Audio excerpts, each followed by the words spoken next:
Hey everyone, this is Chris and Sandy Bent with the Chris and Sandy Show. We'll get up close and personal with some amazing guests throughout the entertainment industry. And today, like I said, on every episode, we got a great one for you. Who do we have? Yes, we have Montana Tucker with us today. She is an award-winning singer, songwriter, dancer, actress, social media force, and philanthropist. Whether speaking to a staggering online following of millions, performing alongside A-list superstars, starring in film and TV projects, or lighting up original music of her own, she enchants audiences no matter what she does. And we're excited to have her on the show. So welcome to the show. Yes, welcome. Yay! Thank you so much for having me. It's definitely our pleasure. Yes. It's been a busy morning for you, huh? Been a busy morning, but I'm so excited to be here with you guys. Always busy, but busy is good, right? Busy That's always good. Especially in this time, that's is. I always like to start the show out the kind of the same way. Last 18, 20 months have been rough for a lot of people, especially in entertainment. How has COVID affected what you do, and what have you done to maneuver through this?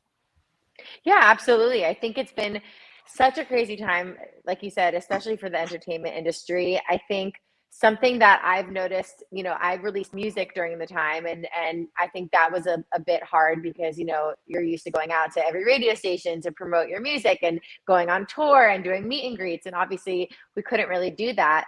So I found that was a bit hard to release music during this time, but something I'm so grateful for is social media. I think my social media expanded in ways that I could have never even dreamed of. And I think that actually went the opposite way and kind of grew exponentially. Wow. And I'm so grateful for that because, everyone was on their phones and is still on their phones now more than ever. And I think brands that, weren't used to utilizing social media, I've really got into it more and more. So I'm extremely grateful for the social media. And I think that a lot of different artists and actors and musicians and everyone really realized the power of it during this even time. what we do, we launched the show January of 2020, so a couple months before COVID. Wow. And our original plan was maybe 100 interviews that first year. Yeah. And I remember as COVID happened and everything was getting shut down, I told Sandy, I was like, we can't change this, but man, people are going to be open to our show being a brand new show because we're going to give them that place to talk because y'all need a place to talk. And because of that, we did over 300 interviews that year and we're over 500 now. Wow.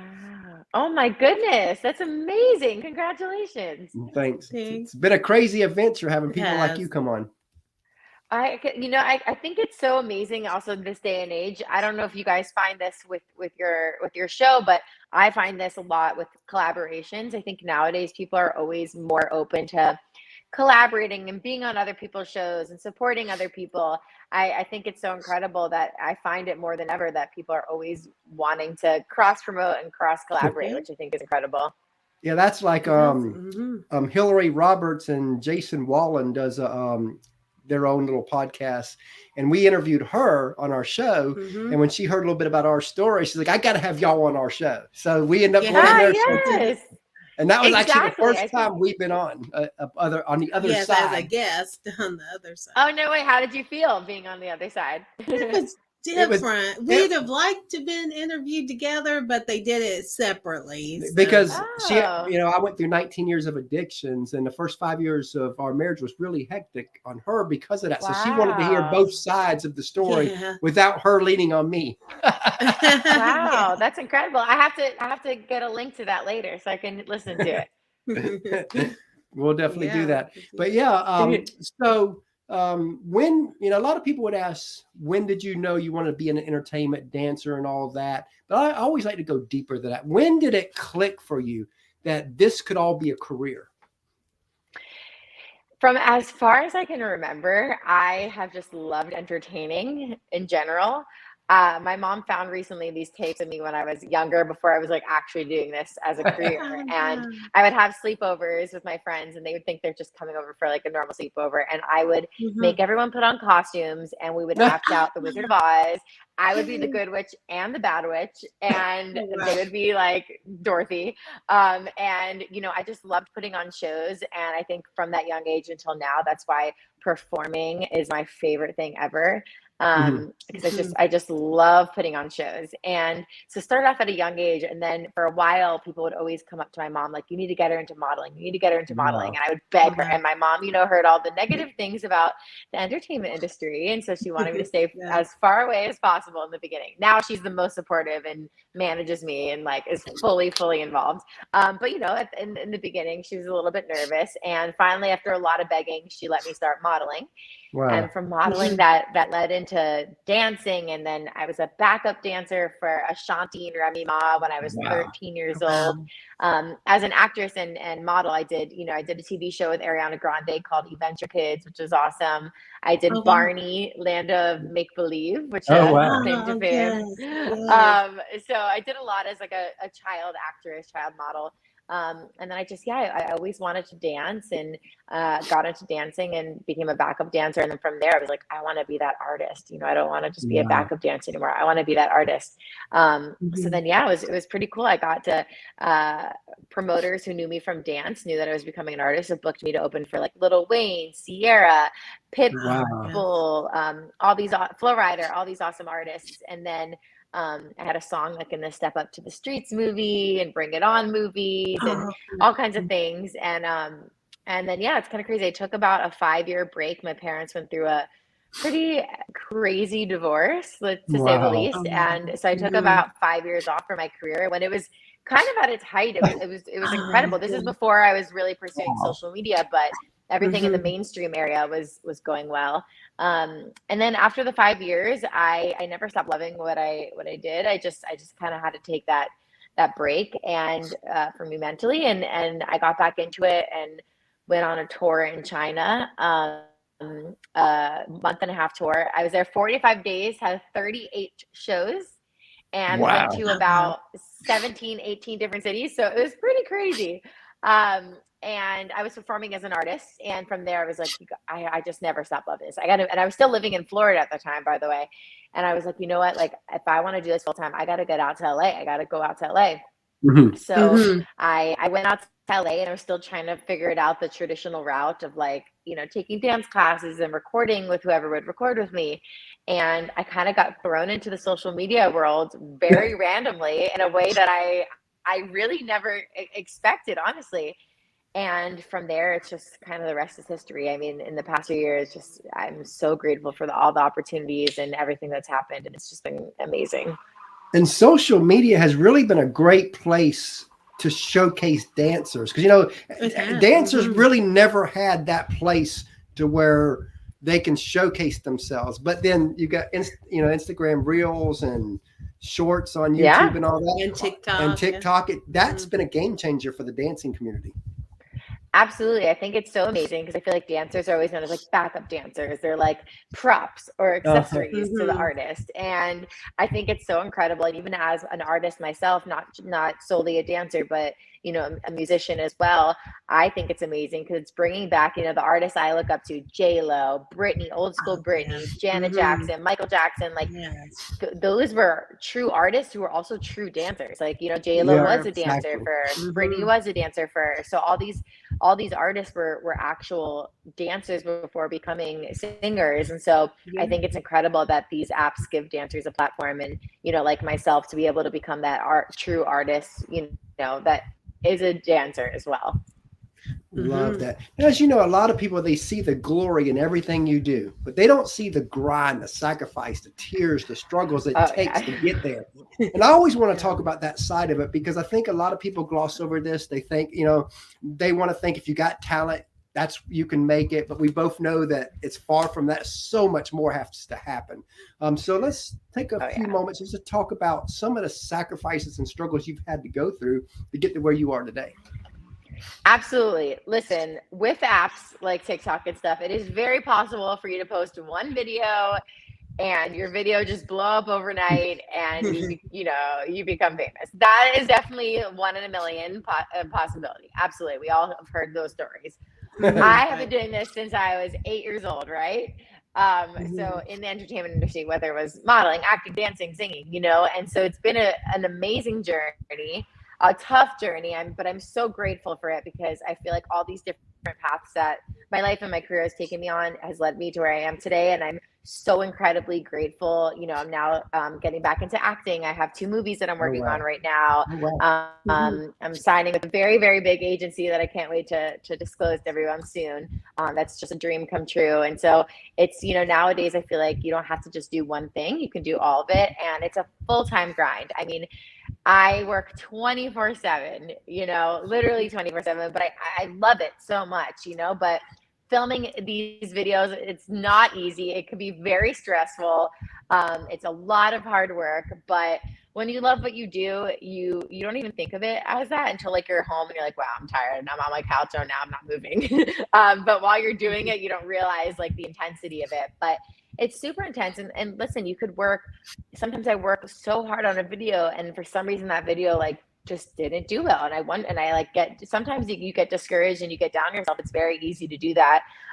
You know, with social media, I'm posting on 3 different platforms a day. And, you know, it's every day I have to post, right? So it's not like I can just do Monday through Friday. It's like every day. It's weekends as well, you know? And so, yeah, it's easy to get discouraged and it's I feel like I could be very hard on myself as a perfectionist, but you got to just keep going and you got to keep posting and you got to keep working hard. And, you know, like I said, I've been doing it for a long time, but now I feel like finally, like everything is kind of coming into fruition and I'm so excited about that. But, you know, I idolize J-Lo, right? You know, she is just the most, I mean, who doesn't, right? But, you know, what I truly admire, about her is I've heard she's the hardest worker. I've heard that she's the first one in her rehearsals and the last one to leave. Oh, wow. You know, she's a director, she's a producer, she's a singer, actress, dancer, entrepreneur, mother, all these things. And she's just amazing in all of them. So that's the ideal career for me. And that's somebody I look up to so much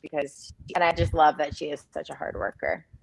And I love that we're talking about this in this capacity because, you know, a lot of people, when they see TikTok and they see people doing the dances or whatever, they see people creating content and they think, oh, you know, well, they're trying to make the easy money and all that. And you try to explain to them, you don't realize in this 3-minute, 5-minute thing you're seeing, sometimes it's a 10-hour process. Yeah. 100%.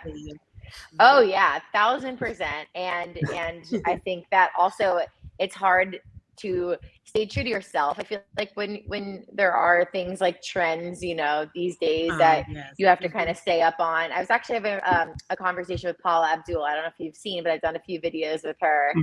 And she's now getting very into the social media world and the new age TikTok. And we were talking about it. She was saying, you know, she finds it hard too. Like sometimes she sees these trends on TikTok and she's like, how is this a trend? Like I can't like, I don't understand it, but like, you know, and she's like, you know, sometimes I try to do the trends, but make them my own. And then I also do my own trends. And she's like, she said that's something that she sees that I do as well is like, you know, you follow the trends, but you make it your own and you don't really go off the path of like staying true to yourself and who you are as an artist. So that's something that I try to do as much as I can as well. Now, I saw a video on your page where you was with Mario Lopez trying to teach him a dance move. What was that like? Yes, that was so cool. It was on Access Hollywood. He asked me to be on it, which was amazing. Access Daily, I'm sorry. And it's really cool because I did a video like a long time ago that they showed on the full segment. I only posted a clip on my Instagram, but there was like a full segment where I did a whole Saved by the Bell like kind of remake video. And he saw that, which is really cool. And he's been following me for a little while, I guess, which I didn't even know about until recently, which is amazing because I'm a huge fan of his. I think he's incredible. And so, yeah, he asked me to come on the show and I got to teach him a dance to my song, Be Myself, which was really cool. And it was so fun. So fun. He's such an awesome guy. Love that. Now, as you know, a lot of people, they see you, but they don't see the team behind you. In our opinion, teams never get the love they deserve. On our show, they get some love. So take a few moments to tell us about the team that helps you be who you are. I have to tell you, my mom has been my manager since I was born, obviously. But yeah, still is my full-time manager. And my team has been really small up until this point. Like I said, I'm about to sign with a really big agency, which I'm excited about. But my team has just been my mom and my attorney Bernie Jackson, who's been with me since I was about 15 as well. So it's just kind of been them too for the longest time, which has been amazing. No one can believe when I say that. They're like, what? Like how have they been doing it just themselves this whole time? My mom works just as hard as me. She's up and, you know, I'll be in California and she'll be in Florida and she'll be up at like 3 a.m. doing contracts. And I'm like, what are you doing, Mom? Go to sleep. Wow. But yeah, she's the hardest worker and obviously fights for me like no other. So I'm very, very grateful for her.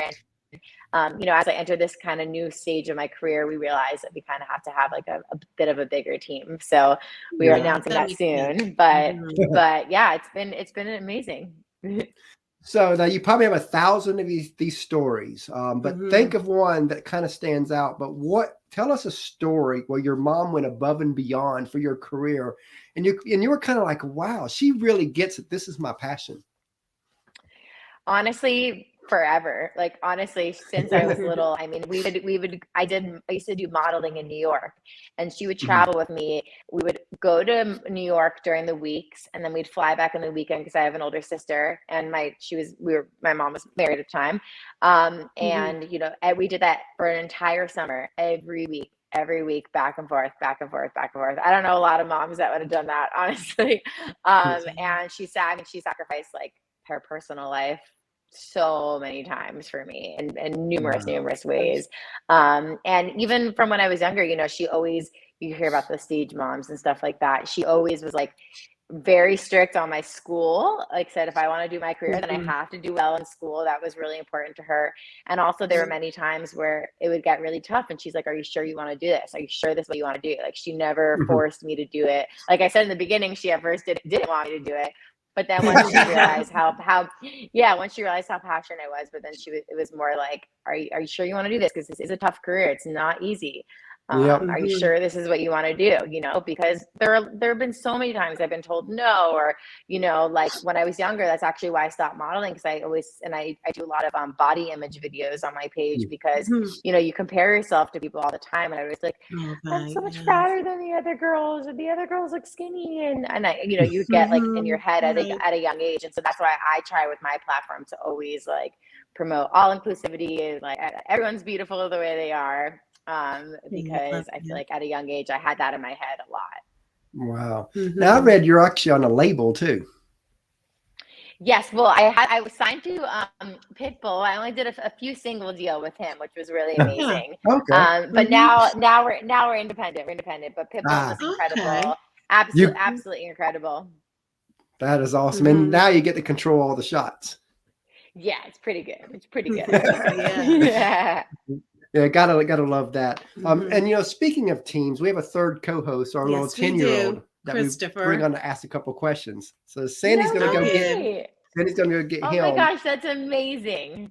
And we've got an almost 3-year-old that when she gets older, she'll be plugged into the show too, because we want to keep it a family affair.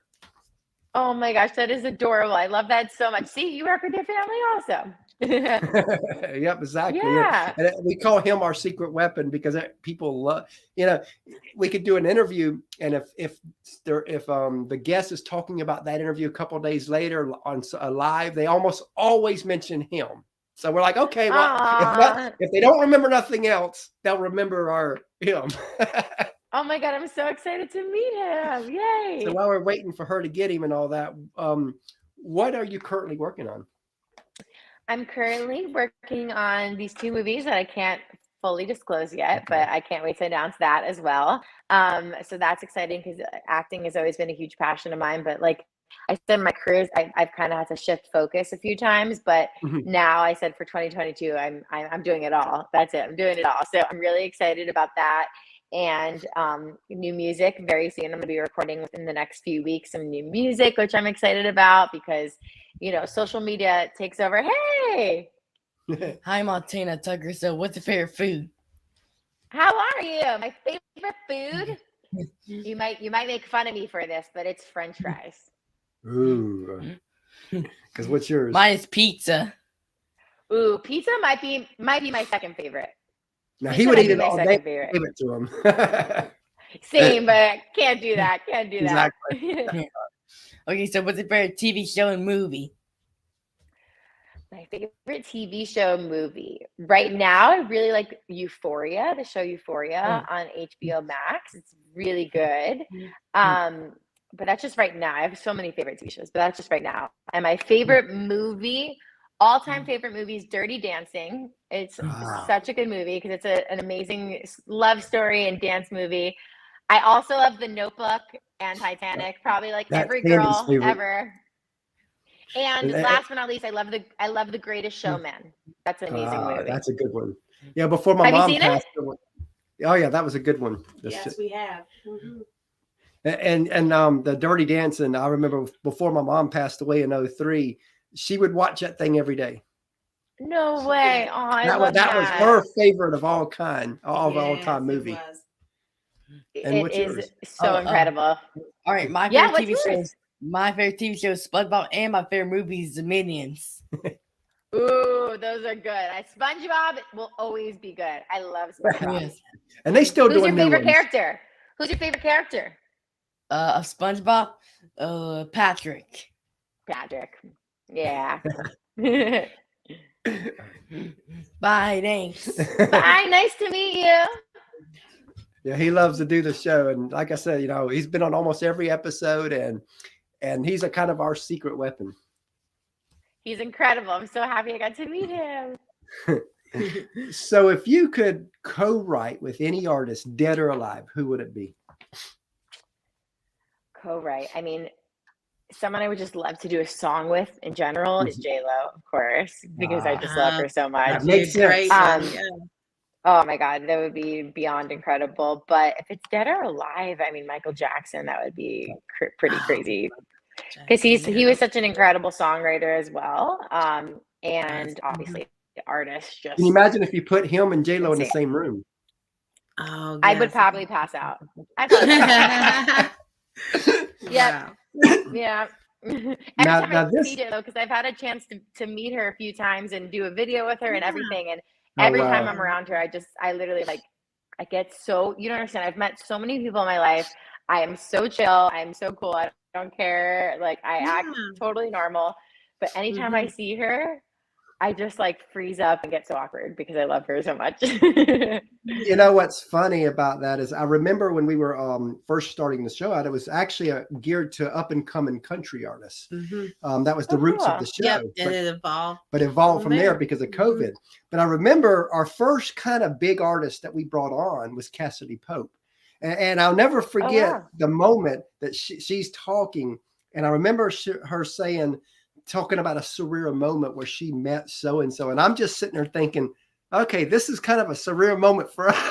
Because, it was our first really big artist to come on the show. Of course. And so that, everyone has their person. Everyone has their person. Yeah. Yes. Like one of my dream guests would be Steve Harvey. Oh, I would love to pick awesome. his brain because, he's, he does all these shows and all that. He's a comedian and, he's got a crazy story of before he made it big. And, I always go and look his Apollo story up. It's like a 10-minute clip and where he tells a story about right before he had the big breakthrough on the Apollo. And because every time, if I get down on I want the show to go higher and higher and it's not going, because, we all do that. No matter what level you're at, you're always going to want it to go bigger. So when I get frustrated, I'm always go watch that. And then after that, I'm like, okay, my break's coming. Yeah. It seriously can happen at any time. You never know. So you don't give up. Yeah, exactly. Absolutely. Yeah. So this could have 1,000 answers. But just think of the first thing that pops in your head. But what's a song that you've heard you wish you wrote? Ooh. That's a tough one. I mean, there's so many. I feel like all Adele songs. Oh, we love Adele. Every Adele song, I'm like, she's just so good. This song, everyone can relate to these at some point in their life. Yeah, absolutely. That's a really good one. Now, back in 2015, we actually got to interview Kelsey Ballerini before she was Kelsey, so to speak. And one of the questions I asked her was where she wanted to be in 5 years. And I always like to tell this story before I ask the guests that same question, because the answer she gave us is to the T of what she's living now, 5-6 years later. Mm-hmm. So knowing that, where do you want to be in 5 years? I get asked that question a lot. I feel like that's such a great question to ask. I feel like I hate putting like timelines on certain things, because I feel like my life has taken me on all these journeys that have been so unexpected that I feel like as a younger girl, I would be like, I wanted to do this in 5 years. Then other things have happened. I'm like, oh my gosh. But I think my ultimate goal in 5 years is to have toured the world with my music. I have so many fans in all these other countries, and it would just be like a dream to be able to perform for them and meet them and also travel the world while doing it. And I think to also have my own makeup line and clothing line in 5 years would be incredible. And to have just more movies that I'm working on. But I think my number one thing in 5 years, I hope, is definitely to tour. That would be just incredible. That would be awesome. Now let's look even further down. Let's say 15 years down the road, you're a success on a grand scale. Whatever that looks like for you, you're there. What would you want to not forget? I would probably want to not forget all the hard times that I went through to get there, and keep inspiring everyone to not give up, because I think it's so easy to give up. And especially with bringing back social media, you know, you compare your lives to others and you see people who are 12 that are making billions of dollars and like are just crushing it. And you're like, wow, I'm this age and why am I not there yet? And I think that, you know, things can happen for you at any stage in your life. And I think I would hope at that point in my life that I just, you know, say like, wow, I never gave up and I kept pushing it, like where I'm at now. Yeah, I'm 50 and we're trying to grow this. So yeah, you know, that's the thing. It doesn't matter. It doesn't matter. You got to just believe in yourself and keep going. Exactly. What are some sources of inspiration for you? Definitely my mom. Also my grandparents are Holocaust survivors. And my grandpa, my Zadie, passed away 2 years ago, but he was 97 and just the most incredible man that I know and knew. My grandma is still alive. She has Alzheimer's of over 12 years, but she is still just beyond incredible. And, you know, hearing their stories of everything have inspired me so much. And I think I got a lot of that was passed down to my mom, that was then passed down to me, of like that work hard and never give up and just keep pushing. So I would say those are my greatest inspirations. And what would you like for your legacy to be in the entertainment industry? What would you like to be most known and remembered for? I would say that I never that I always stay true to myself. I think in the entertainment industry, it's, you know, there could have been times that I could have, you know, maybe been more successful if I would have altered a little bit of how my morals and values on certain things. And I think because my mom was so strict on me growing up, that I was like, even when I was too young to even know, was never able to do that. And now that I'm old enough to choose now you realize myself as well. Yeah. And I think that I really have never changed who I am, and never have, like, you know, gone against what I believe in. And so hopefully I will be known for that and inspire others to do the same. I love that. And if you could say anything to your fans and followers, what would you want to tell them? I would tell them that, I mean, I know I probably sound like a broken record, but to never give up, no matter what you want to do in life. If you want to be a doctor, if you want to be a singer, if you want to be a lawyer, whatever it is, it just keep working hard and keep believing in yourself, and don't let anybody else tell you can't do something, because you can do it. You can do it. You know, I always like to end the show with advice part. I'd like to kind of have a 2-question advice on, you know, there's a lot of parents out there that got kids that got talent. And since you've grown up in the entertainment industry, basically, what advice would you give a parent that has that child, so that that parent doesn't push the child too much, but also pushes them enough? Yeah, I think that was something that was interesting, because growing up, my mom was so strict. And when I was younger, obviously I wasn't as mature. And so I thought, like, why is my mom being so strict? Why are other kids allowed to do things? And why am I not? And especially for my career, you know, if I wanted to do it, you have to make a lot of sacrifices. I had to miss a lot of my friends' birthday parties, and I had to, like, you know, watch what I was eating at a certain time because I was trying to be a model. You know, there are a lot of things that you don't think of when you're younger. And I think that's something that I feel like if your child really wants to do it, you have to make sure the child wants to do it, because that's something I have seen a lot as well with a lot of these creators, that their parents are fully pushing them, and you can tell that the kid is not that passionate about it. That if you're a parent, I would make sure that your child fully wants to do this, you know, because I would never want you to push them. You know, it's one thing if like they want to do it, but they don't realize the hard work that comes with it, and then you have to push them to work a little bit harder. That's understandable, but you could tell the difference when like a kid doesn't want to do it, and their parents and so that's one thing I would just really make sure that they for sure want to do this, because it's not an easy career. It's for sure not. And especially, you know, most kids don't start working at that age, but you technically start working at a young age. So I feel like you just have to make sure that they're 100% passionate about this and 100% want to do it, because you don't want them to resent you, and you don't want them to look back and wish they didn't do this. You know, this is supposed to be fun and exciting and passionate, something you're passionate about and love to do. So that's the only thing I would say. So what advice would you give somebody who wants to do what you do? If you are really passionate about it, I would say utilize social media. It's so cool that apps like TikTok now, you could have 0 followers and post a video, and one of your videos could take off, you know, but also could take months and months for your videos to take off. So we're able to record videos from our phone and just post them, which is so cool to be able to say that. And apps like TikTok don't require your videos to be extremely professional looking. So I would just say, whatever your talent is, just post, and try to look what hashtags are trending and what sounds are trending, and find a way to spin it and make it your own, because and on the For You page, what's so cool about it is any video could be on there. So I would just continue to post. Yeah, you were talking about earlier about the young ones making so much money. I think it was in 2020, I seen a 2020 list of YouTube, the top 10 earners of YouTube. And I think the number 1 was a 9-year-old. Oh yeah, it's his own TV show and line of toys about like the ungifting, the unboxing or something, right? Like kid, it's insane. It's insane. That's why, you know, social media gets such a bad rep sometimes, but I think if you use it correctly, there's so much good that has come from it and comes from it, and so it gets a bad rep. But I think that if you do it correctly, it could be amazing.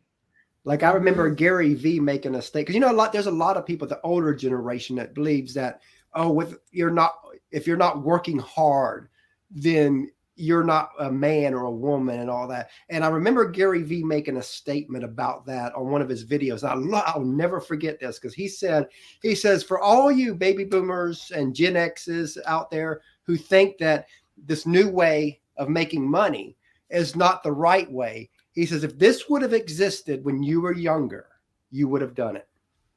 Right. That's true. So it just didn't exist. Yeah. Right. So everything has to start somewhere.